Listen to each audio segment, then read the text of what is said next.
ഇന്ത്യക്കാർ ആരൊക്കെയെന്ന് ജഡ്ജിമാർ തീരുമാനിക്കേണ്ടതില്ല. സുപ്രീം കോടതി പരാമർശത്തിൽ പ്രിയങ്ക ഗാന്ധി.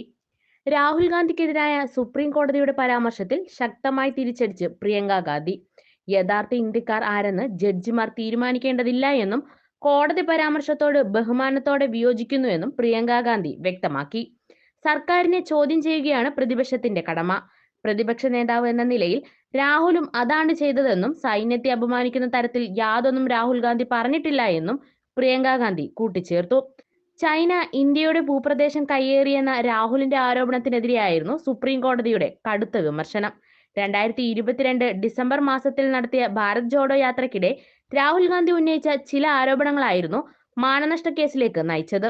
ഇന്ത്യയുടേതായ 2000 ചതുരശ്ര കിലോമീറ്റർ പ്രദേശം ചൈന കൈയടക്കിയെന്നും ഇന്ത്യൻ സൈനികരെ ഉപദ്രവിച്ചുവെന്നും 20 ഇന്ത്യൻ സൈനികരെ വധിച്ചു എന്ന് തുടങ്ങി പ്രധാനമന്ത്രി ചൈനയ്ക്ക് മുന്നിൽ കീഴടങ്ങി എന്നിവയായിരുന്നു രാഹുൽ ഗാന്ധി ഉന്നയിച്ച ആരോപണങ്ങൾ. ബോർഡർ റോഡ്സ് ഓർഗനൈസേഷൻ മുൻ ഡയറക്ടർ ഉദയ് ശങ്കർ ശ്രീശാസ്തവ ലക്നോ കോടതിയിൽ നൽകിയ കേസിലെ നടപടികൾ സ്റ്റേ ചെയ്യാൻ വിസമ്മതിച്ച അലഹബാദ് ഹൈക്കോടതിയുടെ നടപടിക്കെതിരെ രാഹുൽ ഗാന്ധി സുപ്രീം കോടതിയെ സമീപിക്കുകയായിരുന്നു. കേസ് പരിഗണിച്ച സുപ്രീം കോടതി രാഹുലിനെ രൂക്ഷമായ ഭാഷയിൽ വിമർശിച്ചു. ആരോപണത്തിൽ ഉൾപ്പെടുത്തിയ വിവരങ്ങൾ നിങ്ങൾക്ക് എവിടെ നിന്ന് കിട്ടിയെന്നും ആ സമയങ്ങളിൽ നിങ്ങൾ അവിടെ ഉണ്ടായിരുന്നോ തുടങ്ങിയ ചോദ്യങ്ങളും രാഹുലിനോട് സുപ്രീം കോടതി ചോദിച്ചിരുന്നു. ഇതിനെതിരെയാണ് ഇപ്പോൾ പ്രിയങ്ക ഗാന്ധി രംഗത്തെത്തിയിരിക്കുന്നത്.